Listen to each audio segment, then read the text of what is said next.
13강에서는 3-6 어드밴스드 트리 오퍼레이션즈를 배우면서 3-7 튜토리얼의 예제를 풀어봅니다.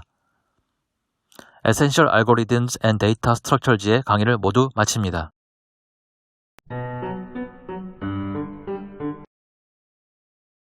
안녕하세요, 잼팍입니다. 오늘은 Relative Items부터 배워볼 건데요. 간단히 말해서 트리 데이터에 브랜치와 인덱스에 각각 숫자를 넣어서 데이터를 마치 대각선으로 건너뛰듯이 편집할 수 있는 컴포넌트입니다. 이걸 직접 한번 예제를 통해서 한번 확인해 볼게요. 우선 저는 스퀘어 그리드를 만들어서 여기서 6x6의 점을 추출했습니다. 이걸 가지고 한번 시각적으로 Relative Items에 대해서 알아볼 건데요. 현재 이 트리 데이터를 보시면 패스가 6개, 그리고 각각의 패스에 브랜치의 아이템이 6개 있는 거죠.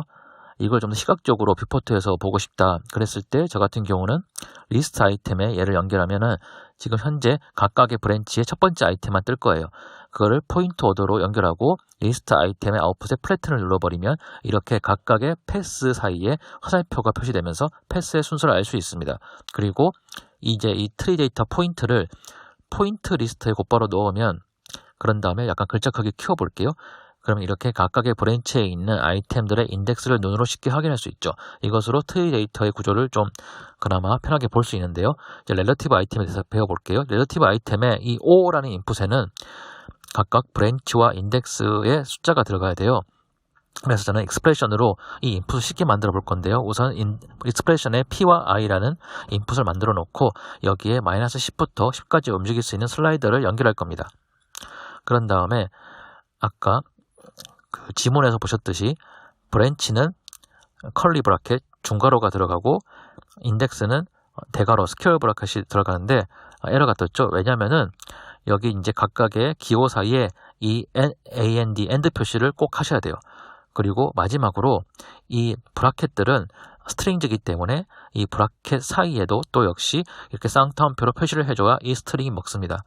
그렇게 되면 이렇게 간단하게 우리가 원하는 옵셋의 이 기호들을 만들 수 있고 여기에 P와 I를 움직이면서 옵셋을 렐러티브 아이템을 쉽게 수행할 수 있어요. 그러면 A와 B라는 아웃풋으로 두 개가 나뉘게 되는데 각각 A와 B는 우리가 넣었던 이 옵셋 마스크를 통해서 각각의 트리 데이터가 이런 식으로 잘리게 됩니다. 마치 스트림 되듯이. 지금 이런 식으로 P와 I를 움직이면서 렐러티브 아이템이 어떻게 작동하는지 확인하고 있습니다.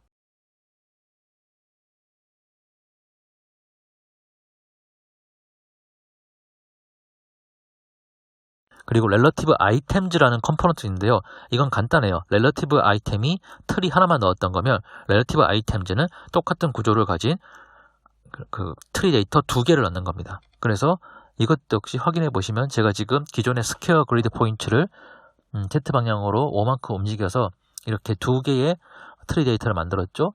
이거를 렐러티브 아이템즈에 각각 A, B에 넣을 거예요. 그래서 우선 밑에 거 하나만 제가 아까 만든 비오를 통해서 트리 데이터 구조를 확인해 보시고 이렇게 렐러티브 아이템즈에 A, B를 넣고 이것을 라인으로 이어보면 이런 식으로 각각의 데이터들이 옵셋 되었다는 걸 알 수 있어요. 이 옵셋은 정말 패스를 건너뛸 수도 있고 인덱스를 건너뛸 수도 있는 거예요. 패널라이징 튜토리얼을 하나 풀어보겠습니다. 저는 스퀘어 그리드 포인트에서 점 4개를 이어서 사각형 면을 만들어 보려고 합니다. 3가지 방법이 있습니다. 첫 번째, 트리 아이템을 사용해 볼게요. 트리 아이템은 트리 데이터 구조에서 패스, 인덱스 순번을 넣어서 특정 아이템을 선택하는 거죠. 그래서 저는 이 스퀘어 그리드 포인트에서 0번째 패스의 0번째 아이템, 첫 번째 1번 패스의 0번 아이템, 그리고 1번 패스의 1번 아이템, 그리고 그 다음엔 0번 패스의 1번 아이템, 이렇게 점 4개를 하나씩 추출한 다음에 이 점 4개를 폴 포인트 서피스에 입력하면 사각형 면 하나가 만들어질 겁니다. 하지만 이것으로는 하나하나 일일이 해야 되는 단점이 있죠. 그래서 제가 즐겨 쓰는 방법은 사실 트리 브랜치를 이용하는 거예요. 트리 브랜치와 스태틱스 컴포넌트를 활용하는 건데요. 우선 트리 브랜치에 데이터 트리를 넣고요. 트리 스태틱스를 통해서 이 패스 주소들을 제가 추출합니다. 이 패스 주소들을 가지고 어떻게 할 거냐면 패스 주소에서 우선은 가장 마지막 순번에 있는 패스를 삭제합니다. 이거를 트리 브랜치에 P에 넣으면 저는 지금 마지막 순번에 있는 패스를 제외하고 앞에 브랜치는 다 선택했어요. 그렇죠? 여기서 다시 또 컬 인덱스를 해서 처음에 또 각각의 브랜치의 마지막 순번 아이템을 다 삭제해 버립니다. 그리고 그 다음은 아까 그 트리 브랜치에서 0번 아이템을 다 삭제해 버립니다. 그럼 이런 식으로 트리 데이터가 이렇게 트림이 돼요. 그렇죠? 이제 처음에 스태틱스 또 패스 주소에서 이번에는 0번 패스를 삭제합니다. 그런 다음에 이걸 또 트리 브랜치에 피해 넣고 똑같이 반복합니다. 이제 트리 브랜치의 아이템들을 또 이제 컬로 삭제할 건데요. 이걸 순서를 좀 바꿔보면 아까 그 브랜치에서 0번째 아이템을 삭제하고 또 -1, 즉 마지막 아이템을 삭제해요. 이렇게 되면은 제가 원하는 사각형 패널라이징의 순번대로 트리 데이터가 완성이 돼서 이렇게 자동으로 패널라이징을 할 수가 있어요. 저는 이 방법을 사실 즐겨 쓰는데 이걸 더 간단하게 만들어주는 게 바로 렐러티브 아이템이에요. 하지만 솔직히 말해서 좀 어려워서 전 잘 쓰지 않거든요. 아까 만들어 놓은 익스프레션 이걸 갖고 와서 쉽게 옵셋 마스크를 해봅시다. 그렇게 해보시면 똑같습니다. 이거를 패스 1, 아이템 1을 넣어보시면 이 전체 스퀘어 그리드 포인트가 행렬 2개로 이렇게 트림된다고 보시면 돼요. 이게 두 행렬을 보시면 1,1 마치 이렇게 전체가 움직인 것처럼 보이죠. 그리고 -1,1을 하면 첫 번째 행렬이 -1,1로 이동한 것처럼 보여요. 이렇게 렐러티브 아이템을 사용하면 약간 이해는 솔직히 어렵지만 간단히 데이터들을 이렇게 트림함으로써 원하는 데이터를 쉽게 얻을 수 있고요. 이걸 가지고 폴 포인트 서페이스에 그대로 입력하면 패널라이징을 쉽게 할 수 있습니다. 저는 여전히 트리 브랜치가 좀 더 쉬운 것 같습니다. 솔직히 말씀드리면. 두 번째 고급 명령어는 스플릿 트리즈인데요. 얘는 확실하게 어떤 트리 입력해서 제가 스플릿 마스크를 넣으면 트리를 두 그룹으로 쪼개줍니다. 약간 예시를 보시면 이런 식으로 마스크를 넣어야 돼요. 제가 이 마스크가 안에 이제 패스랑 인덱스 입력해야 되는데 지금 아까 보시면 별 1, 2, 3, 7, 8, 9였거든요. 이걸 똑같이 한번 따라해 볼게요. 그래서 우선 똑같이 아까 그 예제 그림처럼 저는 지금 점을 7x11로 만들었어요. 그렇죠? 이런 데이터 트리 구조를 만들었고요. 이걸 가지고 스플릿 트리에 입력합니다. 그러면 여기 이제 마스크를 하거든요. 스플리팅 마스크를 하는데 이 마스크가 규칙이 너무 어려워요. 그래서 사실 좀 쓰기 싫은데 일단 따라해 볼게요. 그래서 아까처럼 패스에는 별을 입력하고 인덱스는 1, 2, 3, 5와 7, 8, 9라고 입력했어요. 이걸 입력하면 포지티브랑 네거티브 두 가지 아웃풋을 지금 아예 나뉘거든요. 그래서 원래 트리 데이터가 이랬다면은 지금 보시면은 제가 스플릿하고 남은 것들은 눌 데이터가 돼요. 눌 데이터는 무효 데이터거든요. 그래서 이런 식으로 정말 트리 데이터 하나를 쪼갤 수 있어요. 내가 원하는 규칙을 넣으면. 그 규칙이 어렵다는 거죠. 그래서 이 두 개의 데이터 그룹으로 지금 이렇게 분리를 한 다음에 그러면 분리한 상태에서 마음껏 내가 편집할 수 있는 거예요. 어떠한 특정 이제 분리된 데이터 중에 하나는. 그래서 그것만 따로 편집한 다음에 어떻게 합치냐. 콤바인 데이터를 이용하시면 돼요. 그래서 콤바인 데이터 이거를 넣으시면은 아까 눌러 돼 있던 부분들이 유효한 데이터 만나면 다 그게 상충되면서 없어집니다. 그렇게 해서 데이터 두 개를 원래 데이터를 스플릿 한 다음에 다시 합칠 수 있는 게 바로 이런 이렇게 문법이 있는 거죠. 스플릿을 한 다음에 컴바인 데이터로 합친다.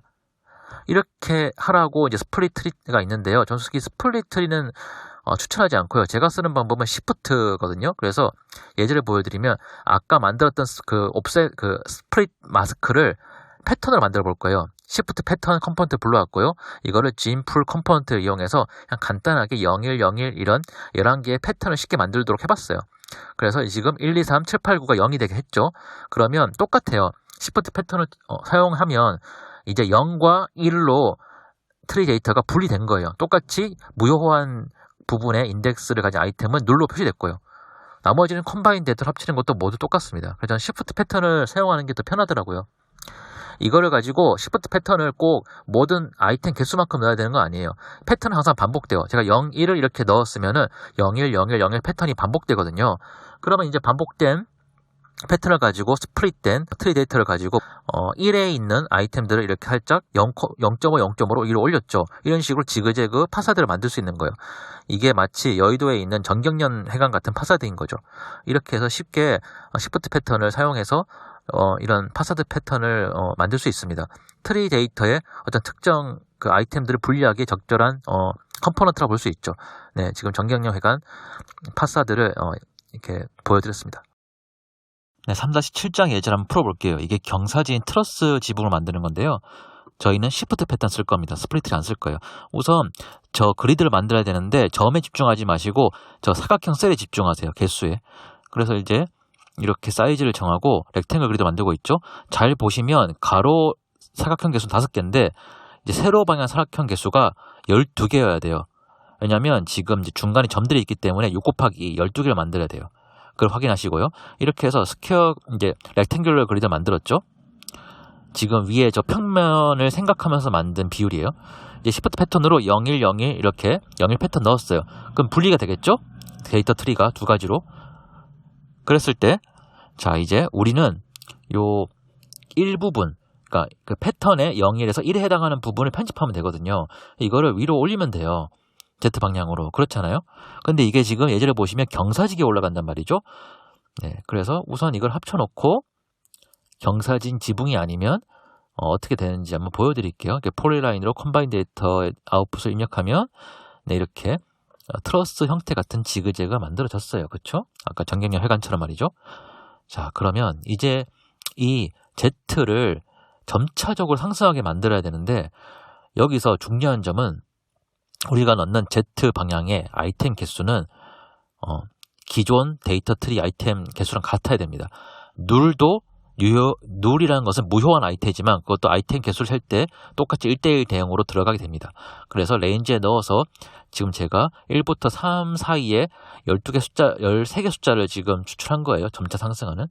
그렇게 해가지고 Z 방향 이 벡터를 점점 상승하는 Z 방향 벡터를 만들었고요. 이게 유효한 데이터와 무효한 데이터를 1:1 대응하면 결국 무효한 데이터에 해당하는 건 없어집니다. 그렇죠? 근데 이게 또 좋은 게 폴리라인에 제가 입력하니까 무효한 데이터는 날아가서 유효한 데이터의 점들끼리만 이어져요. 그래가지고 지금 보시면 제가 쉽게 그 결과물 가지고 폴리 매트리스를 가지고 가로, 세로 줄 다 만들었고요.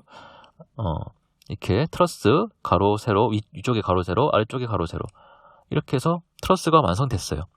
간단하죠? 네, 세 번째 고급진 명령은 패스 매퍼입니다. 이건 데이터 트리 체계 자체를 바꿔버리는 건데요. 패스 주소를 조작할 수 있거든요. 이렇게 생긴 건데 우클릭 해가지고 기본 약간 세팅이 몇 개 있어요. 그것들을 좀 보여드리면서 설명할 건데요. 우선 간단하게 스퀘어 그리드 포인트를 이렇게 만들어 놓고 패스 매퍼 명령을 보여드리기 전에 제가 기존 이 컴포넌트 우클릭하면 나오는 메뉴에서 패스 바꾸는 거 보여드릴게요. 우클릭하시면 이렇게 뭐가 있죠? 리버스를 하면 아이템의 순번이 뒤바뀌죠. 그리고 플래튼을 해버리면 이게 모든 데이터가 한 패스로 눌러져 버리는 거고요. 아시죠? 그래프트를 하게 되면 각각의 아이템 한 개별로 하나의 패스가 생기는 겁니다. 이거를 패스 매퍼로 똑같이 할 수 있어요. 패스 매퍼를 이렇게 연결해서 이걸로 이제 데이터들을 바꿔보시면 더블 클릭하면 이렇게 직접 내가 패스 주소를 입력해서 바꿀 수 있는데요. 좀 어려워요. 우클릭하시면 기존 세팅이 있죠. 플래튼 하면 이렇게 똑같이 패스 주소가 하나로 이제 바뀐다. 이걸 뜻하는 거고요. 그래프트를 하게 되면 각각의 아이템만큼의 브랜치가 생긴다를 뜻하는 거고 리버스를 하면 좀 어렵죠. 네, 이런 식으로 인덱스가 리버스 된 거였다, 역순이 된 거였다를 알려드린 거예요. 트림이 있는데 이것 때문에 패스 매퍼를 써야 됩니다. 이 기능만 패스 매퍼에서 할 수 있거든요. 보시면 그러니까 트림이란 게 제일 끝에 그냥 뭐 패스 주소 하나 날려버린 것처럼 보일 텐데 이게 왜 필요하냐면 여러분들이 이렇게 명령을 실행하다 보면 저 이제 원을 만들고 옵셋을 할 건데 기존에는 브랜치 안에 묶여있던 아이템들이 각각 이렇게 그래프트가 자동으로 돼버려요. 옵셋을 하면. 그러니까 이거를 내가 다시 원상태로 복구시키고 싶은 거예요. 그 데이터 구조를. 그러니까 각각의 그래프트 된 것들을 원래 브랜치에 돌려보고 싶은 거죠. 그러면 트림을 하시면 돼요. 이렇게 트림을 하게 되면 제일 끝에 있는 이제 패스 마지막 숫자가 삭제되면서 이런 식으로 다시 옵셋된 아이템들이 하나로 묶이면서 이렇게 한 브랜치에 묶인다는 거 볼 수 있죠? 자, 이제 마지막 예제를 풀어보겠습니다. 이게 가로, 세로가 엮여있는 줄처럼 보이는데요. 간단히 생각하셔야 돼요. 먼저 세로줄 먼저 하시고 그 다음에 가로줄 하시면 돼요. 그래서 우선 이제 스퀘어 그리드 포인트를 가져오면 기막히게 또 이게 점 개수가 맞아요. 이걸 가지고 먼저 세로줄을 먼저 할 거거든요. 데이터 트리 구조가 그렇게 되어 있어요. 그리고 잘 보시면 이게 짝수 번째, 홀수 번째 줄들 형태가 다릅니다. 그래서 이거를 구분하셔야 돼요. 지금 먼저 우선 세로줄부터 하고 있는데요. 트리 스태틱스를 가져올 거고 저는 이번에는 디스패치를 적극 활용할 겁니다. 그래서 디스패치로 트리 스태틱스의 이 패스 주소들을 이미 기존에 있는 트루포스 패턴을 이용해서 이렇게 두 개로 나누었죠. 그런 다음에 트리 브랜치에 넣어요. 그러면은 지금 이제 홀수 번째, 짝수 번째 트리 브랜치가 아니게 되는데 우선 홀수 번째부터 할게요. 그렇게 해서 다시 이 트리 브랜치를 나온 것들을 다시 디스패치로 또 나눠요. 홀짝, 그러니까 트루폴스로. 그런 다음에 이제 나눠진 이 점들을 가지고 점들의 A 출력된 점들만 위로 올리는 거죠. 그렇죠? 그런 다음에 그럼 이제 A와 B, 디스패치 A, B 아웃풋을 묶어줘야 되잖아요. 이걸 위브로 묶어줍니다. 위브도 기본 세팅 패턴이 트루폴스로 되어 있기 때문에 간단하게 아이템들이 묶이게 되고 그래서 인터폴레이트 해보시면 이렇게 꼬불꼬불한 점들이 만들어지죠. 그러면 이제 홀수 번째 만들었으니까 짝수 번째 줄들을 만들어야겠죠? 트리 브랜치에 이제 아까 그 트리 스태틱스에서 이제 B로 나온 아웃풋을 넣으시고요. 그런 다음에 똑같아요. 그런데 이번에는 패턴을 인버트 해야죠. 그래서 폴스 트루로 합니다. 왜냐하면 홀수 번째, 짝수 번째 줄의 형태가 다르다는 거 보이시죠? 그렇게 해서 이제 이 패턴을 인버트 한 다음에 A에 나온 이 그 점들을 위로 올리시고 다시 위브 하시면 돼요. 그럼 이렇게 되면 이제 완성됐죠. 간단하죠? 이렇게 해서 세로줄을 만들었어요. 이제 가로줄을 만들 건데 가로줄을 만들기 위한 데이터 트리 구조를 이제 가져오려면 프리 매트릭스를 이제 많이 쓸 거예요. 당연히 그렇게 해야겠죠. 근데 이거를 이번에는 패스 매퍼로 한번 이제 프리 매트릭스를 한번 기능을 해볼게요. 직접 이제 입력해 볼 건데요. 패스 매퍼를 하실 때 가장 주의할 점은 들어오는 인풋의 패스 주소가 변하면은 패스 매퍼 명령이 안 먹힙니다. 그래서 제일 간단하게 패스 줄을 바꿔주시고 이런 식으로 지금 이제 프리 매트릭스 할 거니까 인덱스와 패스의 숫자가 바뀌면 돼요. 그러면 프리 매트릭스가 된 거예요. 그래서 AI가 된 걸 IA로 해버리면 간단하게 프리 매트릭스가 됐고요. 이런 식으로 확인이 되죠. 반드시 패스 매퍼에 들어오는 인풋은 그 패스 주소가 바뀌면 안 됩니다. 네, 그래서 똑같이 좀 위에 있는 것들을 다 복사해서 가져온 다음에 하나하나 확인하면서 수정을 하면 될 것 같아요. 똑같은 구조를 이렇게 만들었고요. 지금 이렇게 해서 선택해 보시면 위에 그림이랑 다른데 여전히 이쁜 뭐가 나왔죠? 저 이제 위에 그림처럼 만들어 볼게요. 예제 그림처럼. 잘 보시면 디스패치의 A, B 아웃풋을 이렇게 위아래로 바꿔주시면 되고요. 이것도 역시 디스패치 A, B 아웃풋을 결국은 위브에 들어가는 이 순서를 바꿔주시면 돼요.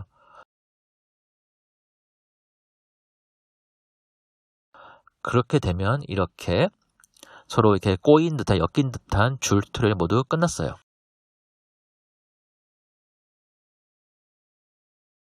이렇게 해서 Essential Algorithms and Data Structures의 강의를 모두 마칩니다.